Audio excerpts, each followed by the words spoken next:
आजकल इंडिगो के recent crisis जिसमें कैंसिलेशन, डिलेज और ऑपरेशनल डिसरप्शन देखने को मिला है, उसके बाद डोमेस्टिक एविएशन मार्केट में उसकी मोनोपोली को लेकर बहुत तीखी चर्चा छिड़ी हुई है। लोग पूछ रहे हैं क्या एक प्राइवेट एयरलाइन इतनी बड़ी हो चुकी है कि सिस्टम उस पर डिपेंड हो गया है, और अगर हाँ तो ये डोमिनेंस बाजार की देन है या पॉलिसी की। नमस्कार, मैं प्रतिभा और आप देख रहे हैं द पैम्फलेट। सोचिए, आज इंडिया में हर 10 डोमेस्टिक पैसेंजर्स में से 6 इंडिगो से उड़ते हैं और 1200 रूट्स में से लगभग 950 पे इंडिगो मौजूद है, जिसमें करीब 600 रूट्स पर वो अकेली उड़ रही है।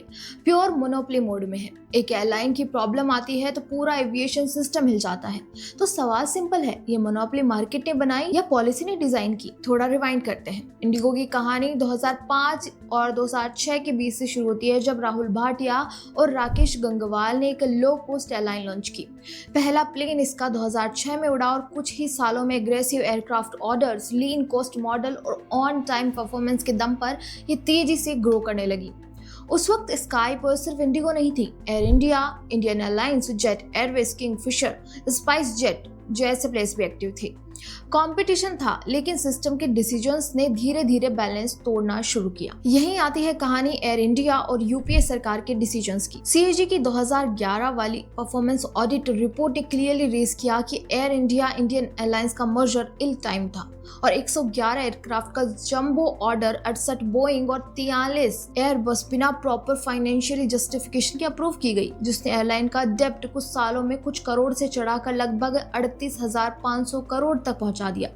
ये डिसीजंस कैबिनेट और empowered group of ministers level पर यूपीए के दौर में लिए गए, जिसमें उस वक्त के टॉप मिनिस्टर्स हेड कर रहे थे। यानी ये सिर्फ एक ऑफिसर की गलती नहीं, प्योर पॉलिटिकल लीडरशिप का कलेक्टिव कॉल था। अब सोचो, एक तरफ एयर इंडिया को जबरदस्ती एक्स्ट्रा प्लेन्स, एक्स्ट्रा डेप्ट का बूस्ट दिया गया, दूसरी तरफ सीबीआई की एफआईआर्स और रिपोर्ट्स में ये एलिगेशन भी आया कि प्रॉफिटेबल इंटरनेशनल और डोमेस्टिक रूट्स पर प्राइवेट एयरलाइंस के फेवर में सरेंडर किए गए, जिससे एयर इंडिया का रेवेन्यू बेस कमजोर हुआ और प्राइवेट कैरियर्स को रेडीमेड स्ट्रॉन्ग रूट्स मिल गए। जब नेशनल कैरियर ही स्क्वीज होगी तो मार्केट स्पेस खाली कौन भरेगा? वही nimble low cost players, specially Indigo, जो उस समय एग्रेसिव एक्सपेंशन और फ्लीट ऑर्डर्स के साथ रेडी खड़ी थी। इसी बीच जेट एयरवेज कोलैप्स, किंगफिशर का क्रैश, गो फर्स्ट जैसे केसेस ने पजल का बाकी हिस्सा पूरा किया।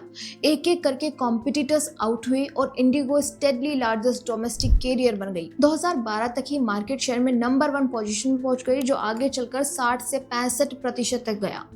आज सिचुएशन ये है कि एविएशन सेक्टर इफेक्टिवली ड्यूपोली हो चुका है। इंडिगो करीब 64 से 65% तो एयर इंडिया 26% के आसपास, यानी मिलकर 90% से ज्यादा डोमेस्टिक मार्केट इन दो ब्लॉक्स के पास है और 60% से ज्यादा इंडिगो के रूट्स प्योर मोनोपोली रूट्स है। अब जब रिसेंट इंडिगो क्राइसिस में मल्टीपल दिन तक फ्लाइट्स कैंसिल हुई, विंटर शेड्यूल कट करना पड़ा, रेगुलेटर को मजबूर होकर टेम्परेरी एक्सपेंशन देनी पड़ी, तब पता चला कि कंपनी का ऑपरेशनल शॉक पूरा इकोसिस्टम कैसे हिला सकता है। यही टू बिग टू फेल वाली सिचुएशन है, जिसमें सिस्टमेटिक रिस्क रियल हो चुका है। सिविल एविएशन मिनिस्टर भी पार्लियामेंट में बोल रहे हैं कि इंडिया को कम से कम 5 बड़े एयरलाइंस चाहिए, वरना कंस्ट्रेशन का रिस्क फ्यूचर में और डेंजरस हो सकता है।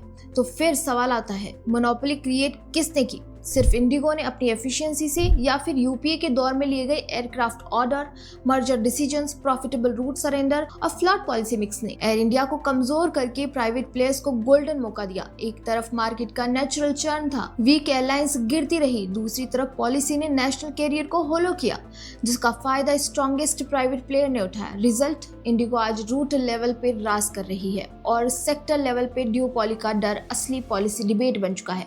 तो आप बताइए, ये इंडिगो की मार्केट मोनोपोली है या पॉलिसी मेड मोनोपोली?